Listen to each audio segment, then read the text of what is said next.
this is something I thought we should talk about. It could be considered controversial, maybe too. It's well, and for one, I think it's funny now in the vinyl community. They're called Unofficial.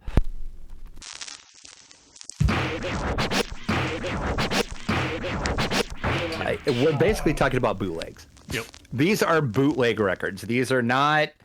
And the thing with these are they might be stuff that is not available on vinyl.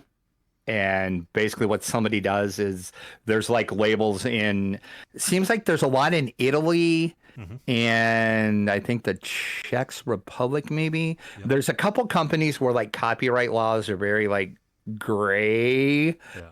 And these people get away with doing this. That's how they're out here.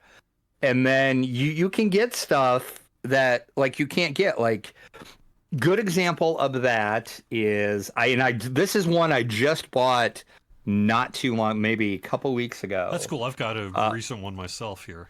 It's the Pump Up the Volume soundtrack. I'm not sure if you're familiar with this movie, but this is a great movie and a great soundtrack. It's 10 o'clock. Do you care where your parents are? Dad, I'm in jail. This radio person is the whole problem. Are we going to allow this guy to be heard by anyone who can turn a dial? I'm in jail. I'm going to stay here. I like it here. And he's trying to tell you that there's something wrong with this school. Man, you're not supposed to be. What do you want to slam me? Come on, Bill, I'm a big fan of yours. This was never available on vinyl, to my knowledge. Like, it might have been pressed once way back when, but to my knowledge, this was never available on vinyl. And it's on this, like, colored... Well, for some reason, I can't get it out of the... There we go. It's on this nice, brightly colored label, but... So how do you know it's unofficial? How do you know that one is unofficial? Other than maybe looking it up on Discogs and it telling you. That's the biggest. And then also another key to telling... of course, I couldn't find the one I wanted to show. There was one I wanted to show. If you're ever in your record stores and you're flipping through and you might see something that says colored vinyl or import, the biggest key is if it says import colored vinyl. 9 out of 10 chances that's going to be an unofficial release. And I wish I could find... I mean, some of this is bootleg stuff, live concerts that you used to see back in the years. I'm a big Beefheart fan, and all those live concerts have been bootlegged to death across various things. And then sometimes it's like you say, where it was never released on vinyl, so they're just looking to make a quick buck because now vinyl's hot, right? Right. Here. I actually found it. This is, which has, this for a long time was out of print. This is Slayer, Rain and Blood. For the longest time, this album was out of print. They have recently reissued this, which I did buy this. And the thing with some of these unofficials is, if you look at that, that's the American label, which is what they were. Like, how would you know that was unofficial? Besides, chances are the colored vinyl might give it away. But on the front of that one, hopefully that shows up. Yep. There was this little multicolored import sticker. 9 out of 10 times you see a sticker like that on any album, it's going to be an unofficial release. Yeah. And like I said, what they do is most of these places are taking like CD versions and they're ripping them and then pressing them to vinyl. Yeah. They sound decent. They sound okay. They sound good enough usually. Kind of. Right, yeah. Some of them you have to like turn up. Like that one is really low, like the volume is really low, so you have to like crank that one to get it. And then like you were talking about there's like concerts, which is what a lot of the Yeah. officials are. You know, it's funny. I actually have one that's fairly right up there with Rain and Blood in terms of obviously this is a bootleg if you know, but there's also a big profit market to doing it, and that's this one. I have a Danzig 3. I just got this recently, How the Gods Kill. At the time of its release, when I found it in the store, I was like, this is probably a bootleg, but I'm buying it anyway. And sure enough, it is. You couldn't tell. It's got all the labels and all the stuff that you might think. And look how... Oh, and they're so good about that. Way. Look how shiny this is. Do you think this came out in 1991? Really? Right. You really think this came out in 91? And if you look closely, you can see a little bit of printing. Sometimes on the print is not quite commercial grade printing. And the sound of this is clearly they just hit play on their CD and then hit record on whatever vinyl ripping creation tool they're using. So like another this, I don't know how well this is going to show up on camera, but this cover clearly was like the CD that they blew up to make this cover, so it's not quite as sharp as it could be. It might be a little blurry. I have a better example of that, but I couldn't find it, which it too has now been repressed. But I have the Firehouse album. For the longest time, Firehouse wasn't available on vinyl, and it got unofficially released. And the cover is absolutely horrible. It is so blurry. It's like you can look at it and see. But so yeah, speaking of concerts, Pearl Jam. This was 1995, Soldier Field in Chicago. I was at this show. So so that's I'm cool. I have to buy this, and for the longest time I've had it on CDs. There's like a lot of bootlegs on CDs. I had this on CD, and then I seen this on vinyl. I was at a record show, and I saw this, and I'm like, no freaking way. So yeah, so I had to get this just because I was at this show. Wow. So yeah, that's a lot of it. What you're going to get are concerts. And then another big thing with the unofficials that you're going to get, and you can't tell that I like Pearl Jam at all because I grabbed I have this is Pearl Jam called 10 Naked. It's the outtakes for 10. So this is like demo versions. This is songs that didn't make it onto 10. This is stuff never officially released. Like the band never released any of this stuff. Well, I take that back. There's a couple songs off of here that have been released. They came out with an album called Lost Dogs, which included some of the stuff that was officially released for the first time. But then again, you get with these unofficials, you'll get stuff like, and most of them are colored vinyls. I mean, there is black vinyl on them, but you'll get cool little labels like, that's a little Pearl Jam stick guy. It's colored labels like that. It's just stuff. And this is just stuff that you probably can't find anywhere else, especially on vinyl. So, like, given that you can't find it, it is special. It's in some ways is cool, even if it sucks. Should record stores not sell them? Should record stores look at this copy of Danzig 3 and go, whatever, I'm not going to rip off someone thinking it's a real copy? And that's the thing. There's a lot of record stores that will not sell them. My local record store will not sell unofficials. There's a record store that I visit my friend, and he has a record store in his town in Michigan, and they do. So that's where I bought that Slayer, actually. I guess it's up to the store owner. Because they're ripping off the artist. The only person making money is maybe the guy who runs the record store, and however that initial sale from the bootleg, right? The distributor, they're getting it from.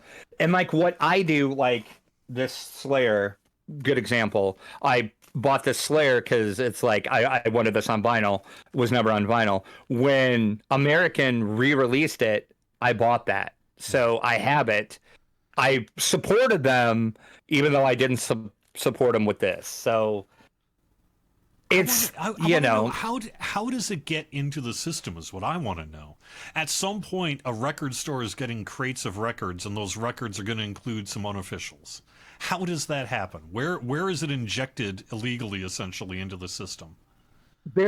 I actually talked to, because I wondered that, to that record store in Michigan that I was talking about. The owner happened to be in one day when I was in there, and I asked him, I just said, like, look, I know this is like an unofficial release. It's fine. I don't care. But how are you getting these? And he said there is one distributor that he knows of that actually stocks these and will carry the unofficials. So it's a And deliberate choice. The record yeah, store is ultimately yeah, or choosing to purchase it. yes, Okay. but I have seen though too on the other side of that, my record store that will not carry them. They will if they like buy a collection of music and it includes that. They'll like put that in their used section or their recently acquired collections. They'll put the unofficials in there, but they won't stock them, new. I have got an example of a scam. This is not you knew what you were buying. This is deliberately they are lying. I have got a picture disc of Frank Zappa's Hot Rats that is an unofficial record. Look at how this is the same thing it came in. Look at the writing on that. 1984 press. No, it is not. No, it is not. It is believed to be an unofficial press from around 2010 from France.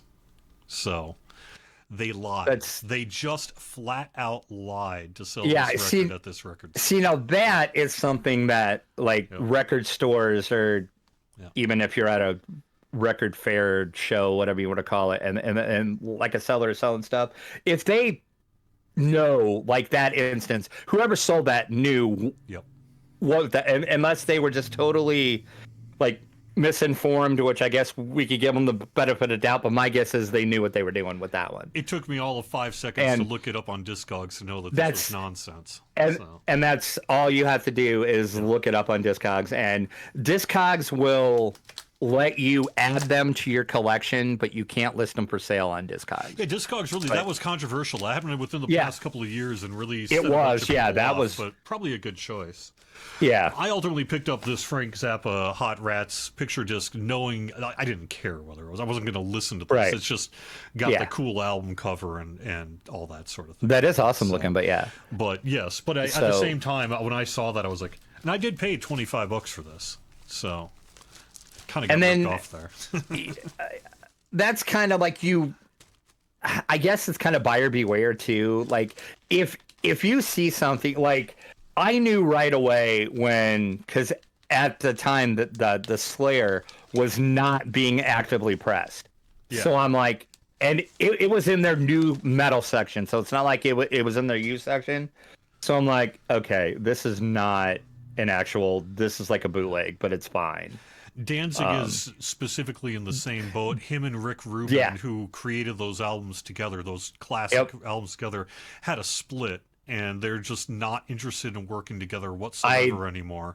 And so and it was never really pressed much on vinyl to begin with. So so there's like a couple bands like Slayer used to be like that too, because it was never actually pressed on vinyl. But Slayer's actually re-releasing all of their catalog. But Danzig, that's a thing. I don't think we're ever going to see that officially released. So you kind of have to judge it and juggle it. It's like, if I want to own it, am I okay with not giving money to Danzig? Yeah, right. Because Danzig will make money off of it, but but then on the same side of that, if you look at it like that, if you buy a used record, like if you would for some reason find like a brand new Slayer Rain and Blood in the used section, Slayer's not going to get the money for that because they already did though, but they're not getting money again or with like a used CD. Yeah. It's like, is there a difference? Yeah. Maybe, but it's like, you're buying an unofficial release, it's just some little, and then it was funny. I went down a rabbit hole, like, cause Pearl Jam, there's like a lot of Pearl Jam stuff that's been unofficially released. It's basically concerts and outtakes and stuff, and a lot of the record companies seem to be in Italy, and I'm not sure why. I don't know why Italy is. I see a lot of Beefheart bootleg stuff, and that also is coming from like Italy a lot of times. Yeah, and there's like 4 or 5 big labels that are like known for their unofficial stuff, but I guess at the end of the day, it comes down to what do you feel comfortable with doing. And I always try to, like, if something is officially released, I will go ahead and pick it up. But like that Pump Up the Volume soundtrack, chances are that's never going to actually get why would that ever get released on vinyl? That movie made so many like preteen boys my age to want to be DJs. You have no idea. Oh yeah. Oh, I want to be Me the cool and- kid who's me included. showing it to the man and be talking Right. and being all cool. Exactly. Yeah. Exactly. Christian So Slater's hot. He's awesome. So so there you go. So yeah. So but yeah, just buyer beware. Like I said, the big key is if it's something that you've never really seen before, Discogs is a good place to look. Like if you're in a record store or a record show, just pull out your phone, pull up Discogs, put it in, and then it's like if it says unofficial, you know right away it's bit. And like I said, the other key is that import, like not all imports are unofficial, but that seems to be the record store in Michigan I was talking about. That's their key. If it says import on it, it's an unofficial. That's the way they do it. They call it an import. My recommendation is not to buy it, and that's mostly because of a sound quality thing. Right. Sometimes And you'll get decent sound quality, but so many times I've got a stack of CD bootlegs that just sound so much like trash that you can't even really listen to it. I've got some Hawkwind ones like that, so... I can't see it right now, but which it has now been officially released too. But for the longest time, the only way I had the Cold Chamber album was an unofficial that sounded absolutely, and I regretted every minute of buying that. I bought it. I was so excited because I'm like, oh my god, I finally found Cold Chamber music on vinyl. Took it home, and I'm like, this is crap. Yeah. And then, concerts, definitely you kind of have to be wary of because a lot of the concert bootlegs are just somebody holding up a tape recorder in the show, and then you're like myself, as a matter of fact, I've taped a few shows over the years.